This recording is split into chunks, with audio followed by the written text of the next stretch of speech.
شعور کی ایک اور کرن کے ساتھ آپ کی خدمت میں حاضر ہوں۔ ناظرین، محمود غزنوی کا زمانہ تھا۔ ایک شخص کی طبیعت ناساز ہوئی، وہ حکیم کے پاس گیا۔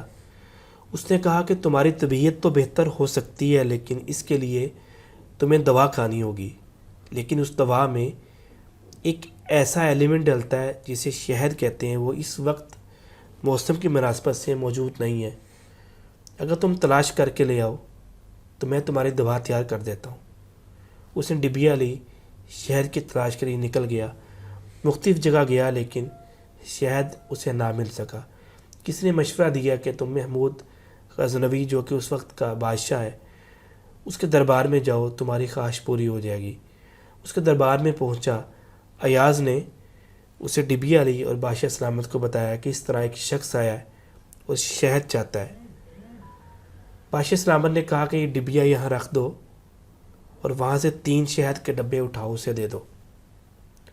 ایاز نے کہا بادشاہ سلامت، اسے تھوڑا سا شہد درکار ہے، جبکہ آپ اسے 3 ڈبے دے رہے ہیں۔ بادشاہ نے کہا یہ اس کی خواہش ہے، اس کی طلب ہے کہ وہ ایک ڈبی لے کے میرے پاس آیا ہے، لیکن میں بادشاہ ہوں، میں اسے اپنی وسعت اور اپنی استطاعت کے مطابق دینا چاہتا ہوں۔ ناظرین، آج کی شعور کی کرن میں ہم آپ کے ساتھ یہ شیئر کرنا چاہتے ہیں کہ جب ہم اللہ تبارک و تعالیٰ کی بارگاہ سے مانگتے ہیں تو ہم اپنی وسائل، اپنی استطاعت، اپنی ڈیمانڈ، اپنی ضرورت کے مطابق مانگتے ہیں، لیکن وہ رب تعالیٰ ہمیں اپنی رحمت اور اپنی کرم کے مطابق عطا کرتا ہے۔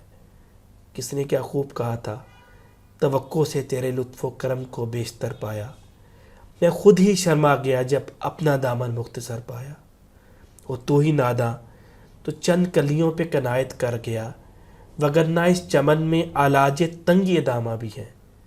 تو اگر ہم اس بارگاہ میں کوشش کریں، اس بارگاہ میں دعا کریں اور اس بارگاہ سے اپنی ڈیمانڈ کریں جہاں سے کسی کی جھولی کبھی خالی نہیں گئی، تو ہم اپنی توقع کے مطابق مانگیں گے اور اللہ تبارک و تعالیٰ اپنی رحمت، اپنی کرم اور اپنے فضل کے مطابق ہمیں عطا کرے گا۔ امید ہے آج کی گفتگو آپ کو پسند آئی ہوگی۔ اسے آگے شیئر کریں تاکہ یہ پیغام آگے پہنچے اور ہماری زندگی بدلنے میں اس سے مدد حاصل کی جا سکے۔ اجازت دیجیے، اللہ حافظ۔